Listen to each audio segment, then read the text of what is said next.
আসসালামু আলাইকুম প্রিয় দর্শক, প্রবাস সংবাদে আপনাদের সকলকে স্বাগত জানাচ্ছি। আমি ফাবলিহা বুশরা। শুরুতেই চলুন দেখে নিই ফ্রেমওয়ার্ক ফাইন্যান্স লিমিটেড প্রবাস সংবাদ শিরোনামগুলো। ট্রাম্পের দ্বিতীয় মেয়াদে 2.25 লাখ ভিসা বাতিল, কঠোর অভিবাসন নীতি ও অপরাধে জড়িত থাকার অভিযোগ।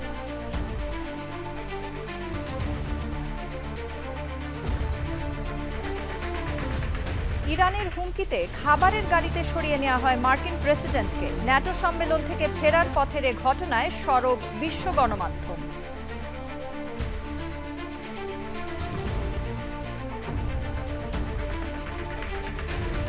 যুক্তরাষ্ট্রের ইতিহাসে উত্তপ্ত মাসের রেকর্ড গড়েছে জুলাই। জলবায়ু পরিবর্তন ও কয়লা গ্যাস তেল পোড়ানো কারণ বলছেন গবেষকরা।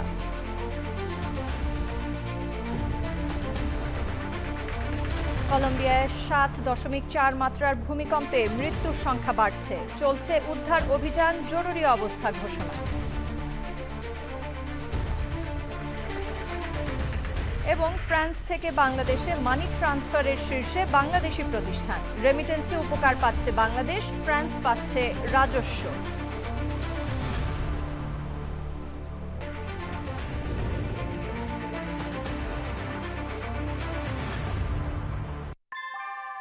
নিউ ইয়র্কে প্রবীণদের কাছে আস্থার নাম অল কাউন্টি হোম কেয়ার। এখানে পাচ্ছেন প্রিয়জনের যত্নে অভিজ্ঞ কেয়ার গিভার। কল করুন 646-444-2266। সংবাদ শিরোনামগুলো জানাচ্ছিলাম। এখনকার এই সংবাদ আয়োজন একই সঙ্গে চ্যানেল আইয়ের ইউটিউব চ্যানেল এবং চ্যানেল আইয়ের ওটিটি প্ল্যাটফর্ম আই স্ক্রিনে লাইভ স্ট্রিম হচ্ছে। এবার জানাবো বিস্তারিত সংবাদ এবং শুরুতেই ইউএসএ সংবাদ।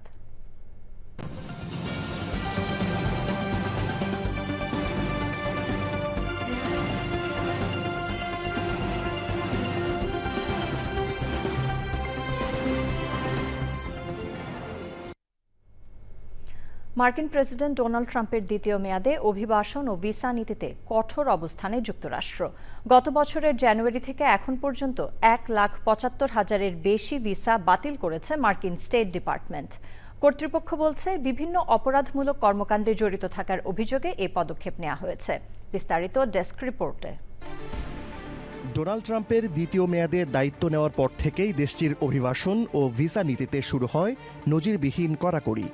সোমবার স্টেট ডিপার্টমেন্ট এক বিবৃতিতে জানায়, গত বছরের জানুয়ারি থেকে এ পর্যন্ত 1,75,000-এর বেশি ভিসা বাতিল করা হয়েছে। বিবৃতিতে বলা হয়, মার্কিন ভিসা পাওয়া একটি বিশেষ সুযোগ, তবে এটি কোনো সর্বজনীন অধিকার নয়। যারা এই সুযোগের অপব্যবহার করবে তাদের বিরুদ্ধে নেওয়া হবে কঠোর আইনি ব্যবস্থা। বিবৃতিতে আরও বলা হয়েছে, নানা ধরনের অপরাধে জড়ানোর কারণেই এসব ভিসা বাতিল করা হয়েছে। এর মধ্যে সহিংসতা, মদ্যপ অবস্থায় গাড়ি চালানো, চুরি ও মাদক সংক্রান্ত অপরাধের পরিমাণ বেশি। এছাড়াও বিপজ্জনকভাবে গাড়ি চালানো, যৌন নির্যাতন, শিশু নির্যাতন ও অর্থ আত্মসাতের মতো মারাত্মক অভিযোগে উল্লেখযোগ্য সংখ্যক ভিসা বাতিল করা হয়েছে। নথিপত্রহীন অভিবাসীদের আটক এবং ভিসাধারীদের ওপর নজরদারি বাড়াতে নতুন প্রশাসনিক ক্ষমতা ব্যবহার করছে ট্রাম্প প্রশাসন। মার্কিন কর্তৃপক্ষের বার্তা, ভবিষ্যতে নিরাপত্তা ঝুঁকি বাড়াতে পারে এমন যে কোনো ব্যক্তির ক্ষেত্রে ভিসা বাতিলের মতো কঠোর পদক্ষেপ অব্যাহত থাকবে। সাদি মাহমুদ, ডেস্ক রিপোর্ট। চিকিৎসা বিশেষজ্ঞদের মতামত ও বৈজ্ঞানিক তথ্যকে উপেক্ষা করে শিশুদের টিকা দানে বড় পরিবর্তন আনলেন মার্কিন প্রেসিডেন্ট ডোনাল্ড ট্রাম্প। এখন থেকে MMR টিকাকে একবারে না দিয়ে 3 দফায় আলাদাভাবে দেওয়ার নির্দেশ দিয়েছেন তিনি। বিশেষজ্ঞদের আশঙ্কা, এতে বিভ্রান্তি বাড়বে এবং শিশুদের স্বাস্থ্য ঝুঁকি মারাত্মক রূপ নিতে পারে। আরেকটি ডেস্ক রিপোর্ট। শিশুদের টিকাদানে বড় ধরনের পরিবর্তন এনে এক বিতর্কিত নির্বাহী আদেশে সই করেছেন মার্কিন প্রেসিডেন্ট ডোনাল্ড ট্রাম্প।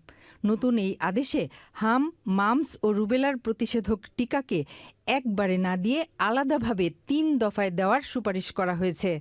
হোয়াইট হাউসের ওভাল অফিসে বিতর্কিত এই নির্বাহী আদেশে সই করার পর ট্রাম্প বলেন, এই নির্দেশনার মাধ্যমে 11টি মূল টিকাকে স্বীকৃতি দেওয়া হলো, যা শিশুর স্বাস্থ্য ঝুঁকি বিবেচনা করে 3টি আলাদা সময়ে দেওয়া হবে।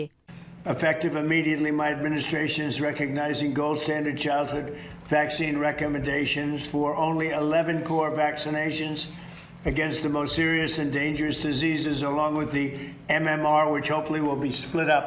ট্রাম্পের দাবি একাধিক টিকা দেওয়ার সঙ্গে শিশুদের অটিজম বৃদ্ধির সম্পর্ক রয়েছে। তবে বিশ্বজুড়ে স্বাস্থ্য বিশেষজ্ঞরা ট্রাম্পের এ দাবিকে ভিত্তিহীন ও ভ্রান্ত বলে উড়িয়ে দিয়েছেন। আমেরিকান একাডেমি অব পেডিয়াট্রিক্স বলেছে 7টি দেশে 5 লাখ শিশুর উপর 40টিরও বেশি বৈজ্ঞানিক পরীক্ষা চালিয়ে স্পষ্ট প্রমাণিত হয়েছে ভ্যাকসিনের সঙ্গে অটিজমের কোনো সম্পর্ক নেই। The executive order that was issued today is going to cause more confusion and fear in families that is both unnecessary and inappropriate. বর্তমানে যুক্তরাষ্ট্রে শিশুদের জন্য আলাদাভাবে দেওয়ার মতো MMR টিকা তৈরি হয় না। চিকিৎসকদের আশঙ্কা বারবার হাসপাতালে গিয়ে আলাদাভাবে টিকা নেওয়ার নিয়ম চালু হলে অনেক শিশু সময়মতো পুরো টিকা থেকে বঞ্চিত হবে। বিশেষজ্ঞরা বলছেন, চিকিৎসা বিজ্ঞানের দীর্ঘদিনের প্রতিষ্ঠিত সত্যকে অস্বীকার করে রাজনৈতিক সিদ্ধান্তে টিকানীতি পরিবর্তন আমেরিকার শিশুদের স্বাস্থ্যের জন্য ভয়াবহ পরিণতি ডেকে আনতে পারে। Desk report, channel I. ইরানের হুমকির মুখে মার্কিন প্রেসিডেন্ট ডোনাল্ড ট্রাম্পকে তুরস্ক থেকে গোপনে একটি সামরিক বিমানে সরিয়ে নেওয়া হয়েছিল। ওয়াশিংটন পোস্ট এক প্রতিবেদনে দাবি করেছে, খাবারের গাড়িতে করে ট্রাম্পকে সরিয়ে নেওয়া হয়। গত মাসে ন্যাটোর শীর্ষ সম্মেলনে যোগ দিতে আঙ্কারায় যাওয়ার পর ফেরার সময় এমন ঘটনা ঘটে। ইবনে সাইদ অঙ্কুরের প্রতিবেদন। ভাবুন তো, প্রেসিডেন্টের গাড়ি নয়, খাবারের ট্রাক। আর সেই ট্রাকে চড়েই গোপনে ছোট উড়োজাহাজে পাল্টে গেলেন মার্কিন প্রেসিডেন্ট ডোনাল্ড ট্রাম্প। সিনেমার কোনো দৃশ্য নয়, ইরানের সম্ভাব্য হামলার হুমকির পর তুরস্ক ছাড়ার সময় নাকি এমনই নিরাপত্তা কৌশল নিয়েছিলেন ট্রাম্প। ইরানের হামলার আশঙ্কা, আর তাই নিরাপত্তার জন্য বদলে গেল মার্কিন প্রেসিডেন্ট ডোনাল্ড ট্রাম্পের যাত্রাপথ। ওয়াশিংটন পোস্টের এক প্রতিবেদনে বলা হয়েছে, গত 8 জুলাই তুরস্কের আঙ্কারা ছাড়ার সময় প্রথমে পুরনো এয়ারফোর্স ওয়ানে ওঠেন ট্রাম্প। এরপর সেখান থেকেই নেমে একটি ক্যাটারিং বা খাবার সরবরাহের ট্রাকে ওঠেন তিনি। সেই ট্রাকই করেই ট্রাম্পকে নিয়ে যাওয়া হয় অপেক্ষমান ছোট আকারের C-32 এ উড়োজাহাজে। পরে ওই বিমানেই তিনি যুক্তরাজ্যে পৌঁছান। বিষয়টি আবারও চমকপ্রদ। সে সময় সংবাদ মাধ্যম ও কয়েকজন কর্মকর্তাকে এমন ধারণা দেওয়া হয়েছিল, ট্রাম্প এখনও এয়ারফোর্স ওয়ানেই আছেন। মূলত ইরান ও দেশটির মিত্র সশস্ত্র গোষ্ঠীগুলোর সম্ভাব্য হুমকির কারণেই উড়োজাহাজ পরিবর্তনের সিদ্ধান্ত নেওয়া হয়েছিল বলে জানিয়েছে মার্কিন সংবাদ মাধ্যমগুলো। আঙ্কারা থেকে পুরনো এয়ারফোর্স ওয়ান উড্ডয়নের সময় সাংবাদিকদের জানালার পর্দা নামিয়ে রাখতেও বলা হয়। সাধারণত যুদ্ধক্ষেত্র সংলগ্ন এলাকায় এমন সতর্কতা নেওয়া হয়। এদিকে কাতারের উপহার দেয়া নতুন এয়ারফোর্স ওয়ানের নিরাপত্তা নিয়েও উঠেছে প্রশ্ন। আগের প্রেসিডেন্টের উড়োজাহাজের মতো এতে একই ধরনের নিরাপত্তা ব্যবস্থা, বিশেষ করে ক্ষেপণাস্ত্র প্রতিরোধী ব্যবস্থা রয়েছে কিনা তা নিয়ে আলোচনা চলছে। তবে হোয়াইট হাউস বলছে, নতুন এয়ারফোর্স ওয়ান অত্যাধুনিক এবং এতে প্রেসিডেন্ট ও তার কর্মীদের নিরাপত্তা নিশ্চিত করার মতো উচ্চমানের ব্যবস্থা রয়েছে। অর্থাৎ প্রেসিডেন্টের সফরে এয়ারফোর্স ওয়ান থাকলেও নিরাপত্তার প্রয়োজনে শেষ মুহূর্ত যে প্ল্যান বিও প্রস্তুত থাকে, ট্রাম্পের তুরস্ক সফরের এই ঘটনাই যেন বড় উদাহরণ। Ibne Sayeed Ankur, channel I. যুক্তরাষ্ট্রের ইতিহাসের সবচেয়ে উত্তপ্ত মাস হিসেবে রেকর্ড গড়েছে গত জুলাই মাস। National Oceanic and Atmospheric Administration সংস্থা নোয়ার তথ্য অনুযায়ী গড় তাপমাত্রা রেকর্ড করা হয় ৭৬.৮৯ ডিগ্রি ফারেনহাইট, যা ১৯৩৬ সালের বিখ্যাত ডাস্ট বোলের রেকর্ডকেও ছাড়িয়ে গেছে। Desk report. প্রচণ্ড গরমে নাকাল যুক্তরাষ্ট্রের বিভিন্ন অঙ্গরাজ্য।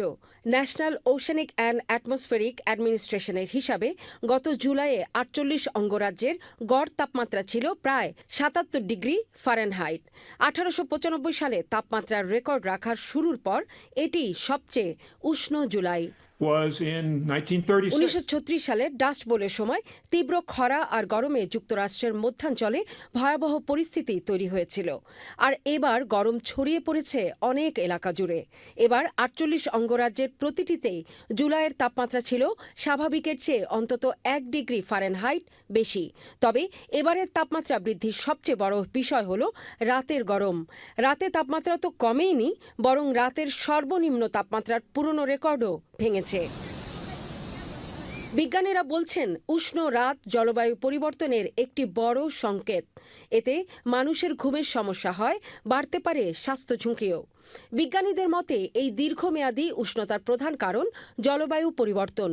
এছাড়াও কয়লা, তেল ও গ্যাস পোড়ানোর ফলে পৃথিবীর তাপমাত্রা বাড়ছে। বিশেষজ্ঞরা সতর্ক করেছেন, এমন তাপপ্রবাহ ভবিষ্যতে আরও ঘন ঘন দেখা যেতে পারে। তাই জীবাশ্ম জ্বালানির ব্যবহার কমানোর পাশাপাশি অতিরিক্ত গরমের সঙ্গে মানিয়ে নিতে এখনই প্রস্তুতি নিতে হবে। Desk report, channel I.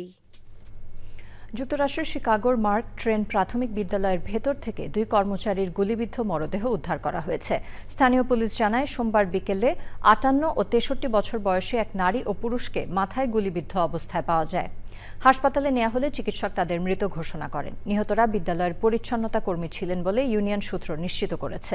প্রাথমিক তদন্তে ধারণা করা হচ্ছে, এদের একজন অপরজনকে গুলি করার পর নিজেই আত্মহত্যা করেন। নতুন শিক্ষাবর্ষ শুরুর ঠিক 2 সপ্তাহ আগে ঘটা এ ঘটনাটি নিয়ে অভিভাবকদের মনে নিরাপত্তা আতঙ্ক দেখা দিয়েছে। ঘটনার সময় কোনো শিক্ষার্থী উপস্থিত ছিল না বলে জানিয়েছে বিদ্যালয় কর্তৃপক্ষ। পুলিশ তদন্ত অব্যাহত রেখেছে।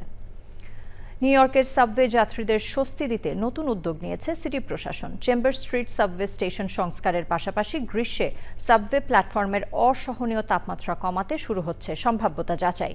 নতুন প্রযুক্তি সফল হলে যাত্রীদের জন্য স্টেশন আরও আরামদায়ক করার পাশাপাশি অপচয় হওয়া তাপও কাজে লাগানো সম্ভব হবে। মেয়র বলেন, নিউ ইয়র্কের সাবওয়ে শুধু দ্রুত ও নির্ভরযোগ্যই নয়, বরং জলবায়ু পরিবর্তনের বাস্তবতাও মোকাবেলা করার মতো গড়ে তোলার চেষ্টা করা হচ্ছে।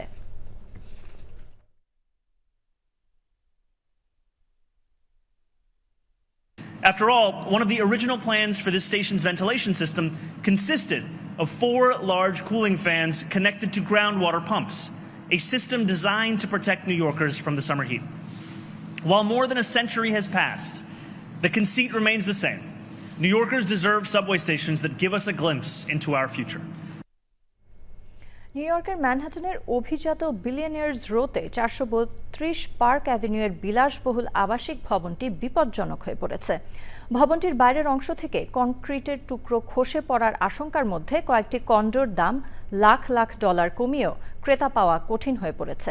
ম্যানহাটনের 57 স্ট্রিট ঘিরে গড়ে ওঠা বিলিয়নিয়ার্স রো দীর্ঘদিন ধরে বিশ্বের ধনকুবেরদের বিলাসবহুল আবাসনের প্রতীক। সাম্প্রতিক সময়ে ভবনটির প্রায় 4019 বর্গফুটের একটি কন্ডোর দাম 2026 সালের জুলাইয়ে কমিয়ে 2,299.5 লাখ ডলার করা হয়। বিশ্বকাপের বাণিজ্যিক স্বত্বের একটি অংশ বেসরকারি বিনিয়োগকারীদের কাছে বিক্রি করার বিতর্কিত পরিকল্পনা নিয়ে ব্যাপক চাপের মুখে পড়েছেন জিয়ান্নি ইনফ্যান্তিনো। তার নেতৃত্বের বিরুদ্ধে অবস্থান নিয়েছে ইউএফা, এএফসি ও কনকাকাফ। এই অবস্থায় ফিফা সভাপতির চেয়ার যখন নড়বড়ে, তখন তার পাশে দাঁড়িয়েছেন ডোনাল্ড ট্রাম্প। ইনফ্যান্তিনোকে সরালে ভয়াবহ ভুল হবে বলে সতর্ক করেছেন মার্কিন প্রেসিডেন্ট। নিজের সামাজিক যোগাযোগ মাধ্যম ট্রুথ সোশ্যালে দেয়া এক পোস্টে ট্রাম্প লিখেছেন, ফিফা যদি সভাপতি জিয়ান্নি ইনফ্যান্তিনোকে সরিয়ে দেওয়ার কথা বিবেচনা করে, তাহলে তা হবে ভয়াবহ ভুল। পোস্টে ইনফ্যান্তিনোর প্রশংসা করে তাকে দারুণ একজন মানুষ বলেও মন্তব্য করেন ট্রাম্প।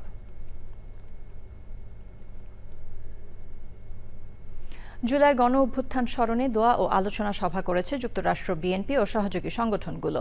জ্যাকসন হাইটসের নবান্ন পার্টি সেন্টারে প্রধানমন্ত্রী তারেক রহমানের নিউ ইয়র্কে আগমন নিয়ে আলোচনা হয়। উপস্থিত ছিলেন নিউ ইয়র্ক স্টেট বিএনপির সভাপতি অলিউল্লাহ আতিকুর রহমান, যুক্তরাষ্ট্র বিএনপির সাবেক সম্পাদক মোস্তফা কামাল পাশা বাবুল ও অন্যরা। সভাপতিত্ব করেন বিএনপির জাতীয় নির্বাহী কমিটির সদস্য গিয়াস আহমেদ।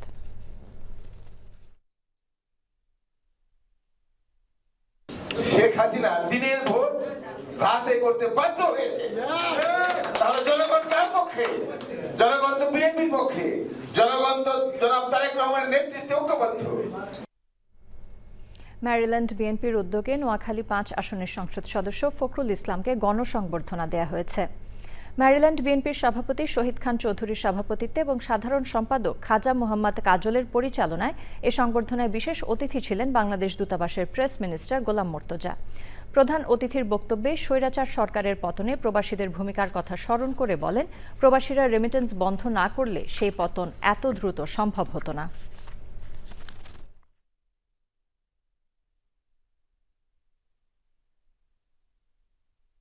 কম্পারেটিভলি সৎ লোকদেরকে মেম্বার, চেয়ারম্যান এগুলোতে নির্বাচন এনে তাদেরকে মাধ্যমে স্থানীয় সরকারকে শক্তিশালী করে এই সমস্ত অনিয়মগুলো দূর করে উন্নয়নকে মানুষের দরবারে নিয়ে যাওয়া। অনুষ্ঠানটি খুবই সাফল্যমণ্ডিত হয়েছে।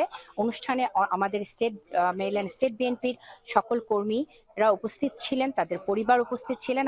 প্রবাসী বাংলাদেশিরা বর্তমান সরকারের যে একটি ভিন্ন ধারার রীতিনীতি রেওয়াজ, দুর্নীতিমুক্ত একটা সুষ্ঠু পরিবেশ, বাংলাদেশে বিনিয়োগ বান্ধব একটি পরিবেশ তৈরি করা, সেটার পক্ষে প্রবাসীরা ভূমিকা রাখবে। এই সুন্দর দেশটি যেন গড়ে উঠতে পারে সেই প্রত্যাশা এবং আমরা রাখছি আমাদের এমপি মহোদয় জনাব আব্দুল সালামের কাছে। যুক্তরাষ্ট্রের নিউ ইয়র্কে সাউথ এশিয়ান ইউনিটি প্যারেডে অংশ নিয়েছে চ্যানেল আই। হৃদয়ে বাংলাদেশ, প্রবাসী ও বাংলাদেশ স্লোগানে প্রবাসী বাংলাদেশিদের সঙ্গে নিউ ইয়র্কের বিভিন্ন কমিউনিটির সম্পর্কের মেলবন্ধন রচনায় কাজ করার প্রত্যয় জানিয়েছে প্রতিষ্ঠানটি। নিউ ইয়র্ক থেকে রাশেদ আহমেদের পাঠানো তথ্যে মির্জা ইমতিয়াজের রিপোর্ট। যুক্তরাষ্ট্রের নিজস্ব সংস্কৃতির সঙ্গে ইমিগ্র্যান্ট কমিউনিটিগুলো নিজ দেশের সংস্কৃতি তুলে ধরে প্যারেডের মাধ্যমে।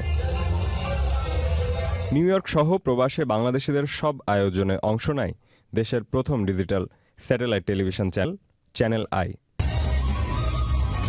এরই ধারাবাহিকতায় সাউথ এশিয়ান ইউনিটি প্যারেডের প্রথম আয়োজনের media partner channel I.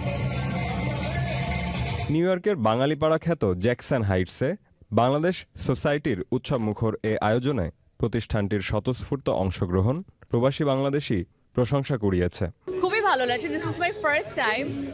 So এখানে এসে এই কালচারটা দেখে খুবই ভালো লাগছে যে সবার হাতে হাতে একটা বাংলাদেশের পতাকা। It makes me feel proud. We have 7-8 countries, people get together here, and we're going to be start very soon South Asian Unit Parade organized by Bangladesh Society. We're uplifting youth literacy. We're a youth-based nonprofit based in New York City, New Jersey. New York ও South Asian কমিউনিটির মাঝে বাংলাদেশের ইতিহাস, ঐতিহ্য ও সংস্কৃতি তুলে ধরছে channel I. Mirza Imtiaz, central desk, channel I. এবার অন্যান্য সংবাদ। কলম্বিয়ায় 7.4 মাত্রার ভূমিকম্পে অন্তত 224 জনের মৃত্যু হয়েছে। এখনও নিখোঁজ শত শত মানুষ। ধসে পড়া ভবনের নিচে অনেকে আটকা থাকায় মৃতের সংখ্যা আরও বাড়ার আশঙ্কা করা হচ্ছে। দেশটিতে জরুরি অবস্থা ঘোষণা করা হয়েছে। একে চলতি শতাব্দীতে আঘাত হানা সবচেয়ে শক্তিশালী ভূমিকম্প বলে উল্লেখ করা হয়েছে। আমিনা রহমান সুপ্তির রিপোর্ট। কলম্বিয়ায় ভূতাত্ত্বিক পরিষেবা জানিয়েছে স্থানীয় সময় সকাল 7:34 দেশটির চকো প্রদেশে ভূপৃষ্ঠ থেকে 64 মাইল গভীরে 7.4 মাত্রার ভূমিকম্পটি আঘাত হানে। প্রতিবেশী দেশ ইকুয়েডর ও পানামাতেও ভূকম্পন অনুভূত হয়েছে। স্থানীয় কর্মকর্তারা জানিয়েছেন কালি শহরে অন্তত 20টি ভবন ধসে পড়েছে এবং 380টি ভবন ক্ষতিগ্রস্ত হয়েছে। ভবনের নিচে আটকা পড়েছেন বহু মানুষ। কলম্বিয়ার কফি উৎপাদনকারী অঞ্চলের পেরেইরা শহরেই বেশিরভাগ মৃত্যু ঘটেছে, তবে এর পার্শ্ববর্তী শহরগুলো এবং ভ্যালে দেল কাউকা অঞ্চলও ব্যাপকভাবে ক্ষতিগ্রস্ত হয়েছে। ধসে পড়া ভবনগুলোর নিচে আটকা পড়া মানুষদের বাঁচাতে জোর উদ্ধার কাজ চালাচ্ছেন কর্মীরা। সোমবার দিন শেষে আরও 21টি আফটারশক অনুভূত হয়েছে। Amina Rahman Supti, channel I. Saudi আরবের এক তরুণ প্রিন্সের মৃত্যুর পর ময়নাতদন্তে উঠে এসেছে চাঞ্চল্যকর তথ্য। তদন্তে উঠে এসেছে মৃত্যুর সময় তার শরীরে স্বাভাবিকের তুলনায় 3 গুণ বেশি অ্যালকোহল ছিল। এছাড়াও পার্টি ড্রাগ, জিএইচবি, গাঁজা, জেনেক্স সহ একাধিক ব্যথানাশক ওষুধের উপস্থিতি।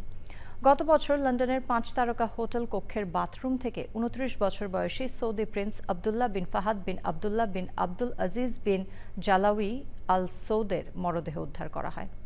পান্না আক্তারের রিপোর্ট। বিলাসবহুল জীবন মানেই নিরাপদ জীবন, এমন ধারণা যে সব সময় সত্যি নয়, তারই এক আলোচিত উদাহরণ সৌদি আরবের এক তরুণ প্রিন্সের মৃত্যু।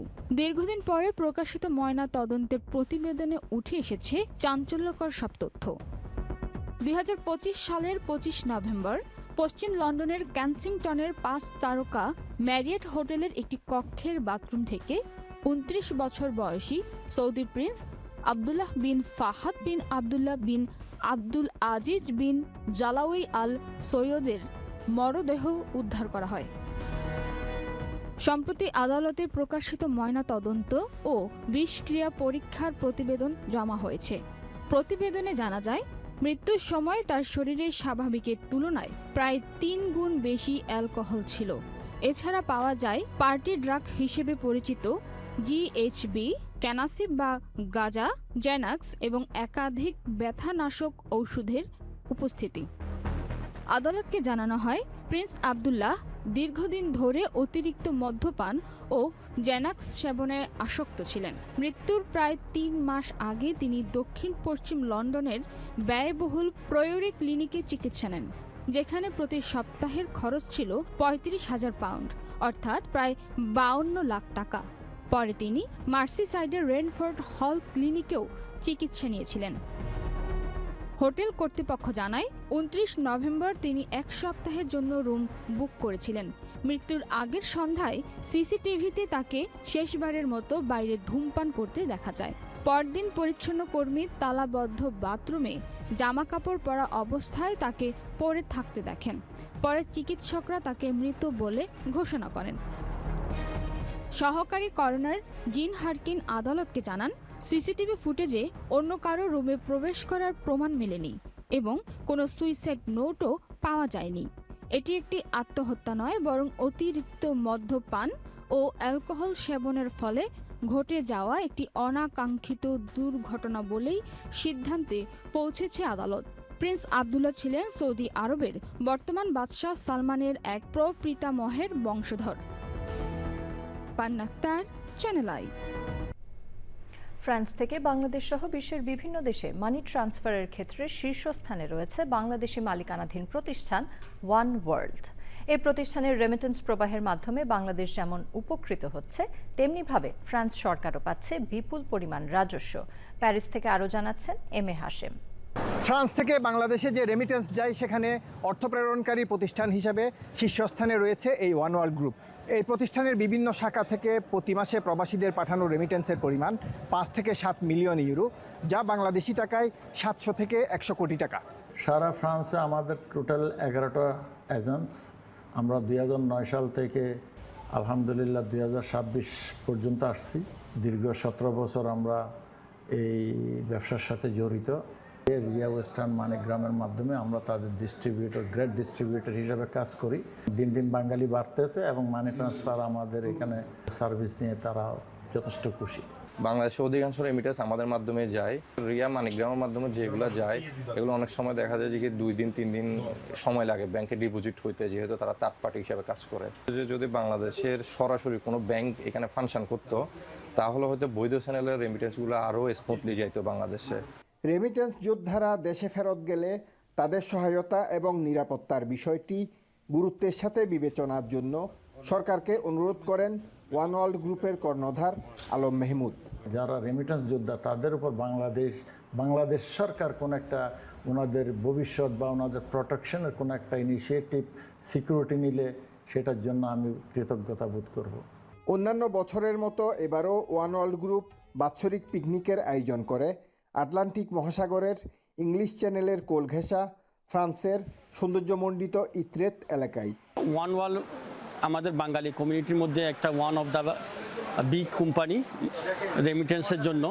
আমরা ওয়ান ওয়ার্ল্ডের সাথে পার্টনারশিপে ওদের অ্যানুয়াল বনভোজনে আমরা ওদের স্পন্সর হতে পারে অনেক আনন্দিত। আমি ওয়ান ওয়ার্ল্ড গ্রুপের সাথে প্রায় 14 বছর ধরে আছি এবং প্রায় আমরা চেষ্টা করি একটা সুন্দর বার্ষিক মিলন মেলার আয়োজন করার জন্য। ওয়ান ওয়ার্ল্ড গ্রুপের শতাধিক ব্যক্তি সপরিবারে অংশগ্রহণ করে এই মিলন মেলায়। বাংলাদেশিদের সাথে ভিনদেশিরাও এই প্রতিষ্ঠানটিতে কাজ করছে। I'm an Indian student working here in One World. The boss is Bengali and my colleagues are Bengali, so I learned Bangla very much. এটা আমার প্রথম পিকনিক ফ্রান্সে আসার পরে। আমি সত্যি খুব আনন্দিত। ওয়ান ওয়ার্ল্ড আসলে ফ্রান্সের মধ্যে যারা রেমিটেন্স পাঠায় দেশে বা এশিয়ায় বা আফ্রিকায়, এর মধ্যে খুব বড় প্রথম সারির একটা কোম্পানি। আমরা এই ফ্রান্সে একখণ্ড বাংলাদেশকে আমরা দেখতে পাই যখন আমরা কোনো পিকনিক বা কোনো বনভোজন বা ভয়েজে আমরা আসি, যা আমরা অত্যন্ত আনন্দের সাথে এই পিকনিকে সমুদ্রের পাড়ে আমরা উদযাপন করছি। চিত্ত বিনোদনের পাশাপাশি এই অনুষ্ঠানে কর্মীদেরকে উৎসাহিত করতে পুরস্কৃত করে ফ্রান্সে বাংলাদেশের শীর্ষস্থানীয় এই প্রতিষ্ঠানটি। M A Hashem, Channel I, France. সিরিয়ার সাবেক প্রেসিডেন্ট বাশার আল আসাদকে যুদ্ধাপরাধ ও মানবতাবিরোধী অপরাধের অভিযোগে দোষী সাব্যস্ত করে মৃত্যুদণ্ড দিয়েছেন দেশটির একটি আদালত। এর আগে 2024 সালের ডিসেম্বরে বিদ্রোহী বাহিনী দামেস্কের দিকে এগিয়ে গেলে পরিবারসহ সিরিয়া ছেড়ে মস্কো চলে যান আসাদ। দেশটির অন্তর্বর্তী সরকারের আমলে আসাদের বিরুদ্ধে দেয়া এই রায় সাবেক শাসক গোষ্ঠীর কোনো শীর্ষ ব্যক্তির বিরুদ্ধে প্রথম মৃত্যুদণ্ডের রায়। আদালত একই সঙ্গে আসাদ সরকারের সাবেক কর্মকর্তা আতিফ নাজিবকেও মানবতাবিরোধী অপরাধের দায়ে মৃত্যুদণ্ড দিয়েছেন।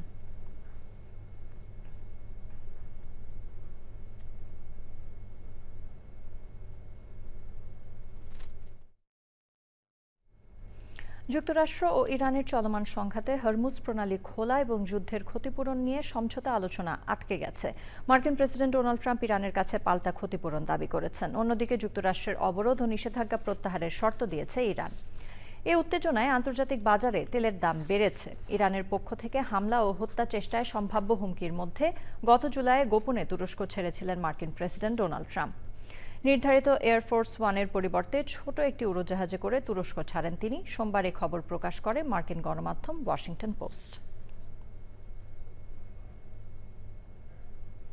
প্রিয় দর্শক, সবশেষে ফ্রেমওয়ার্ক ফাইন্যান্স লিমিটেড প্রবাস সংবাদ শিরোনামগুলো জানিয়ে দিচ্ছি আরও একবার।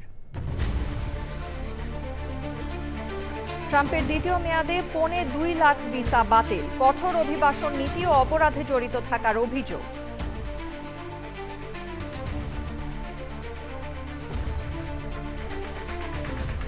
ইরানের হুমকিতে খাবারের গাড়িতে সরিয়ে নেওয়া হয় মার্কিন প্রেসিডেন্টকে। ন্যাটো সম্মেলন থেকে ফেরার পথে এ ঘটনায় সরব বিশ্ব গণমাধ্যম।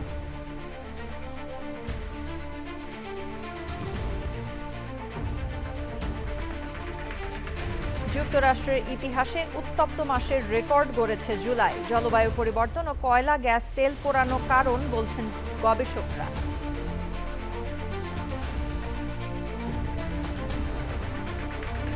কলম্বিয়ায় 7.4 মাত্রার ভূমিকম্পে মৃত্যুর সংখ্যা বাড়ছে। চলছে উদ্ধার অভিযান, জরুরি অবস্থা ঘোষণা।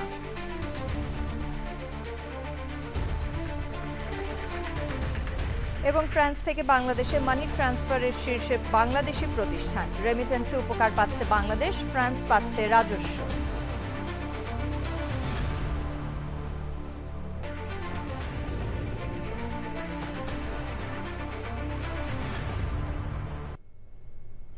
দেশের সবচেয়ে জনপ্রিয় টেলিভিশন চ্যানেল আই এর সর্বশেষ সংবাদ জানতে ভিজিট করুন channelionline.com-এ। আমাদের সোশ্যাল মিডিয়া প্ল্যাটফর্মগুলোর পাশাপাশি যুক্ত থাকুন ওটিটি প্ল্যাটফর্ম আই স্ক্রিনের সাথে। এই ছিল প্রবাস সংবাদের সাথে থাকার জন্য ধন্যবাদ সবাইকে।